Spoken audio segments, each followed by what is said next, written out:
Hello and welcome to Healthy Monadnock Heartbeat, where we'll learn about how we can be healthier in our daily lives and help those around us be healthier. I'm Sarah Caseta and I'll be your host for the show, and we'll be talking about being healthier in the places that we live, learn, work, and play, in our schools, offices, neighborhoods, homes, and all of the things we can do to be healthier in these places. Today I have a special guest with me, Mary Brunner from Southwest Region Planning Commission, and she will be talking with us all about active transportation. Mary, welcome to the show. Thank you for having me. I'm happy to be here. Great. February is American Heart Month, American Healthy Heart Month, so I'm actually going to start out with a quiz. Okay. Are you ready for the quiz, Mary? As ready as I'll ever be, I guess. Good. Okay, first question. True or false? Heart disease is the second leading cause of death in the United States. I think it's the leading cause of death. That's correct. Heart disease is the leading cause of death for both men and women in the U.S. Second question. We know that having high blood pressure, high cholesterol, and smoking tobacco all increase your risk for heart disease. Healthcare professionals call these risk factors. How many American adults have at least one of these three risk factors for heart disease? 24%, 37%, 47%, or 76%? 37%? That's incorrect. 47%. About half of all American adults have at least one of the three risk factors for heart disease, either high blood pressure, high cholesterol, or they are smokers. Wow. Third question. How many Americans will have a heart attack for the first time this year? You're not giving me choices. I'll give you choices. Okay. Less than 50,000, 100,000, 500,000, or more than 600,000? More than 600,000. That's correct. About 735,000 people will have a heart attack this year. And that is actually large enough to fill 4 of the largest college football stadiums. Fourth question. Coronary heart disease alone costs money in healthcare services, medication, and lost productivity in the workforce. Do we spend more than 100 million, 100 billion, or 100 trillion on these heart disease costs? 100 billion. That's correct. Oh, great. That's correct. $100 billion spent on really preventable costs, because that's a preventable disease. That's all right, so by making healthy choices, you can help lower your risk for heart disease. Can you tell me the top 3 components of a healthy lifestyle? Physical activity, eating healthy, and probably not smoking. That's correct. Okay. Good job. Thank you so much. You did great. So I'm so excited to have you as our guest today, because I know you've been doing so much work on active transportation in the community and improving physical activity and making it easier for people to walk and bike. But the term active transportation is kind of new to some people, so I wondered if you could give us a definition of that. Yeah, so active transportation simply means any sort of human-powered travel. So walking is a perfect example, bicycling, scootering, skateboarding, any sort of self-propelled form of transportation is active transportation. Okay. Yeah. Good. And it seems like if we had these opportunities for physical activity, then we're really expanding networks to people who might not have cars or automobile transportation. Exactly. And and when we talk about people who don't have cars, we're not just talking about people who can't afford cars, although that's a really important group of people to think about, because there are people in our community who can't afford cars. But we're also talking about other groups that are choosing not to drive. So there's this trend happening in our country right now where fewer and fewer people are deciding to get their driver's license. Fewer and fewer people are making the choice to own a car. A big group is the millennials, who are choosing to drive less. They're choosing to live in places that are more walkable and bikeable, where they can use alternative or have many options for how they can get around. Another really important group to think about is seniors. People 65 and older, they want to, they've lived in these communities all of their lives, and they want to stay in those communities as they age. And so a really important consideration for them is being able to get around in their old age. So a lot of people, as they get older, either lose the ability to drive or they don't want to drive as much. It's harder for them. And so having convenient options to get to the grocery store, get to their doctor's appointment, that's important for people to be able to age in place and stay in the communities where they've lived for years. And then, of course, by keeping that population of people and the millennials, we're really, I imagine that would have a good economic impact and help improve community vitality. Yes, definitely. I mean, there's a lot of economic benefits of having walkable and bikeable communities. One of them is, attracting younger generations, being able to retain, keep people there longer into their lives. But also, having a walkable and bikeable place, it increases foot traffic for businesses on Main Street. It raises property values, having good sidewalks and bicycling infrastructure around, and raises people's the value of their homes. And it increases community, because when you're driving in a car, you're not saying hi to people, you're not stopping to chat, you're just, you're passing each other in your cars. But when you're taking a walk or riding your bike, you have more of an interaction with the people around you, so it also helps to build community. Yeah, I can see that. In the summer, I talk to my neighbors so much more. Yes. I always stop to pet people's dogs. So. Yeah, well, Mary, I'm so excited you're here today, and I can't wait to hear more about who's doing what about this. But right now, I wanted to get ready for our physical activity break, because at Healthy Monadnock, we know that only about 20% of people take the time to have structured physical activity in their lives, and another 20% never get any physical activity. So we're using this show to help everyone have another opportunity to move some more minutes, and our trainers, or the trainers over at the Keene Family YMCA, put together a physical activity break called Move More Minutes, so we're going to go to that right now. Hi, my name is Stacey Wilbur from the Keene Family YMCA, and this is some Move More Minutes. And come join us at the Y and take some of our classes. Bring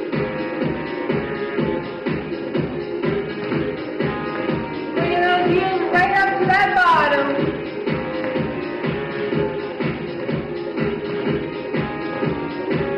And those arms back. I know you're off your couch doing this. Back, back.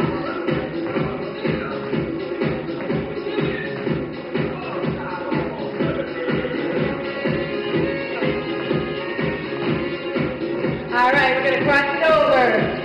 Scoot up and cross over. Again, you don't have to be so high. You can just tap, it's light, or make it a little more difficult.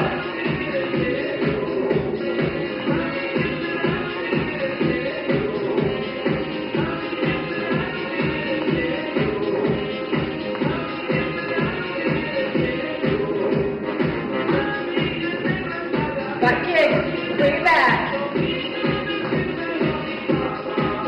Now if you want a little bit more, you can take it up a notch. Yeah. Or stay here.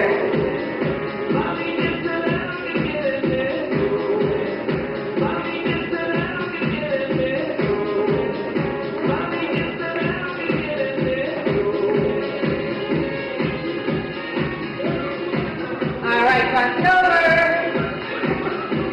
Sorry, guys.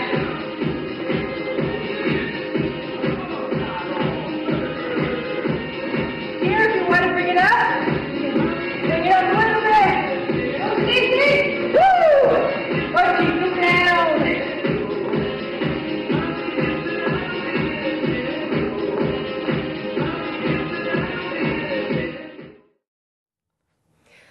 Okay, I hope everyone enjoyed that break with the trainers from the Y. They did such a good job with that video.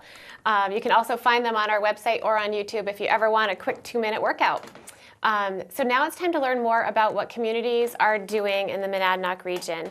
Mary, who are you working with? Is anything happening right now? Yeah, there's a lot happening right now. A lot of the towns in our region are working to make walking and bicycling safer.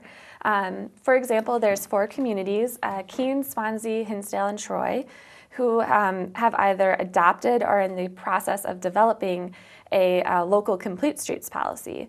And a complete streets policy is a policy that ensures that the town works to make their streets more walkable, bikeable, and safe for all users of the roadway, regardless of age, ability, or mode of travel. So over time, these policies result in transportation networks that are really safe and convenient for people to use active transportation. Another really awesome program is called, it's a National Safe Routes to School program, and there is a lot of schools in our region that are participating in that. Peterborough, Keene, Marlborough, Swansea, Hinsdale, Troy, and more are all areas where schools are participating in that program. They're doing a lot of encouragement activities, lots of education around biking and walking safety, and really getting kids out and walking and biking to school, which is great. That's great, Yeah. and you definitely see more of that. I mean, within the schools that are working on these programs, you can see more kids walking. How do we know that it's working though? I mean, is there a way to tell if these programs do improve the physical activity of people? Yeah, I mean, a lot of research has gone into do complete streets policies work and do safe routes to school programs work, and it's found that if it's done correctly, yes. So for example, Simons Elementary School has been doing safe routes to school for 6 years now, I believe, and their walking and biking rates they're huge. Yeah. They have a ton of kids walking and biking to school, which is great. Yeah. And also, studies have shown that Americans who live in communities with good walking and bicycling infrastructure around them, so good sidewalks, safe places to bike, all of that, they're more likely to fit in the recommended amount of physical activity into their day, which I believe is 30 minutes a day for adults. For adults, yep, 30 minutes a day, 5 days a week. Yep. Once we're out there walking more, I mean, I can see it being pretty difficult in some of the rural neighborhoods, but let's look at Keene. They passed their complete streets policy. Yep. So what might we see in Keene? It seems like it's pretty easy to walk on Main Street, but once you get a few blocks away, it can be pretty difficult. Yeah, well, so the city of Keene, they just passed their policy in November, but really they've been implementing complete streets concepts for quite some time. And one thing to keep in mind about complete streets and really any sort of transportation project is that it's going to take time.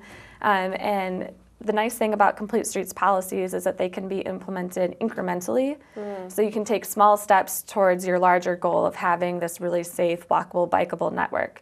But the city of Keene decided to look at their roadways and look at the context of the road, and they decided to categorize roads based on where they are in the city and what they're used for. So for example, Main Street in Keene is a place where you're going to have a really high amount of walking and biking going on because there's a lot of destinations there, there's a lot of restaurants and shops, the co-op. So you see a lot of crosswalks that are really clearly marked. You see really wide sidewalks. Speeds are really low so that cars are driving slowly. Bicycles can also go slow, drive in the travel lane. But that's not how you want to treat every single road in your community. Right. So for example, Hurricane Road, which is, you don't need crosswalks every 100 feet on that road. Instead, for a road like that, just having a paved shoulder might be enough.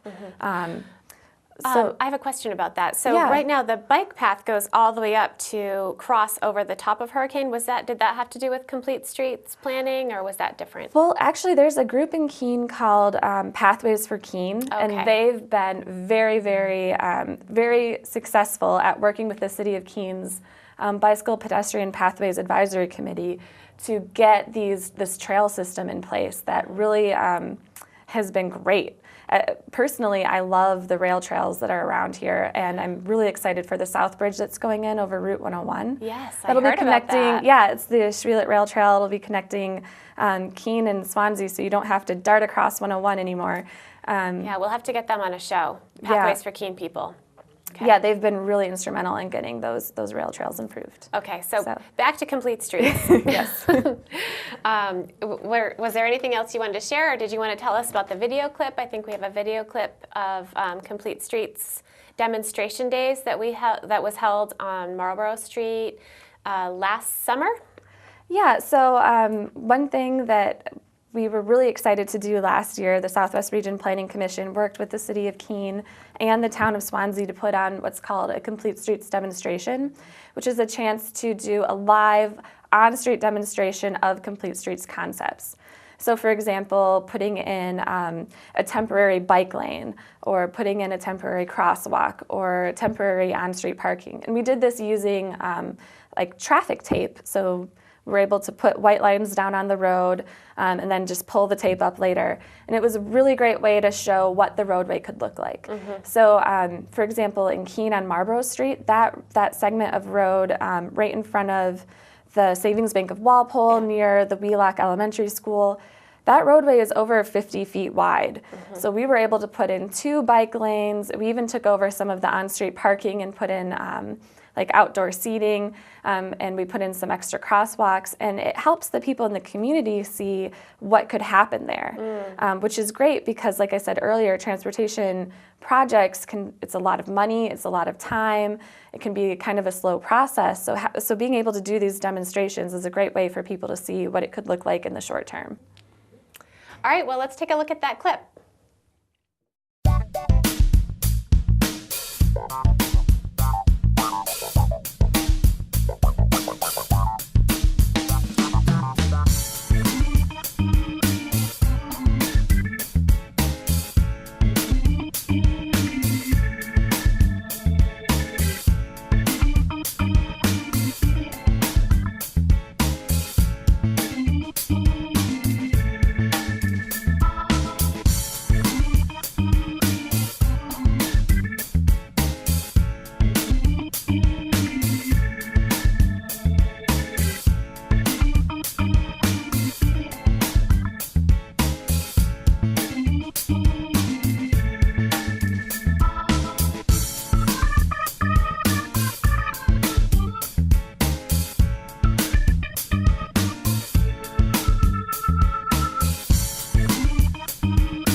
That looks like it was a lot of fun. I wish I'd made it out that day.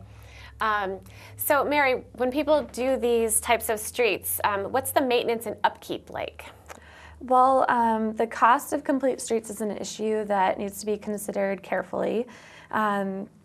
Jurisdictions that are implementing a complete streets policy within a balanced and fiscally sound budget often find that it adds very little or no cost. But you do need to consider things like the maintenance cost and the upkeep. If you're adding things to the roadway that weren't there before, like sidewalks or additional painted lines, you're going to have to think about the maintenance cost of that. But it's also important to consider the cost of not having a walkable and bikeable community, because there are costs that encourages more driving, which is more wear and tear on the road. It's more traffic congestion. You have public health costs. So there's a lot of costs to not doing this as well. So, but yeah, the maintenance and upkeep is a really important issue that communities need to consider when they're designing the project in the first place. But it's also good to keep in mind that going back and retrofitting a project to make it more walkable and bikeable is a lot more expensive than just including that in the design in the first place. So that's also a consideration that should be. And once they have a plan in place, they can always refer back to these design standards so that they are putting the long-term costs, keeping the long-term costs in mind. Yep, exactly. Great. So I live in a rural community outside Keene. How do I find out if anything's happening around complete streets in my town, or how do people find out, and what can they do? Well, a great resource is to always look at your community master plan, which should be, if your town has a website, or you can go to your town hall. They often have a transportation section that will talk about what the vision is for the community's transportation network. And another great resource is to just go to your local planning board or talk to your select board members or your local officials, whoever it is, and see what they're doing around transportation, and they'll probably be really happy to hear from you to see what it is that you would like to see in your town. So that's what I would recommend. And of course, Southwest Region Planning Commission is available to provide technical assistance to communities. So towns that are a member of our commission can always contact us for technical assistance if they'd like it. That's great. Yeah. Thank you so much. Thank you so much. This was so fun to hear from you, and I can't wait to hear more about what communities do. I mean, it's not hard to make the stretch from how once you have sidewalks and more pathways that people will be able to be more physically active just naturally. Yeah. Anything else you wanted to share with people today? So we have a program called Rack It Up, which is a free or subsidized bike rack program for organizations in Cheshire County. And it's a really great program. It ran last year in Keene and Swansea, and we were able to get a bunch of new bike racks out into the community, which is great. And this year we're targeting Troy and Hinsdale with this program. So if you're out there and you know of an organization that could really use a bike rack, definitely let them know about us. You can go to mastnh.org/rackitup and learn more about the program. And is there a part of that program where you have a sticker and you get discounts at businesses in Keene if you have the sticker on your bike helmet? Is that part of that, or is that a different program? That's a program called Bicycle Benefits, which is currently in Keene, actually. It's a really great program. It's really cool. You get a sticker on your helmet and you get discounts at places like the Monadnock Food Co-op, YOLO Frozen Yogurt, and there's several more in Keene, like Brew Bakers. So it encourages you to get out and bike to different businesses. All right, well, that's great. Thank you so much, Mary, and thank you to everyone at home for joining Healthy Monadnock Heartbeat. We have a lot of information to bring you. This was our first show ever, so thanks so much to Mary for helping us out on our first show. And you can always join us on our website, www.healthymonadnock.org. Join us on social media, Facebook, Twitter, Instagram. You can become a champion on our website. We want to hear from you, so send us messages and let us know what else you want to hear on the show. Thanks for watching. We'll see you next time.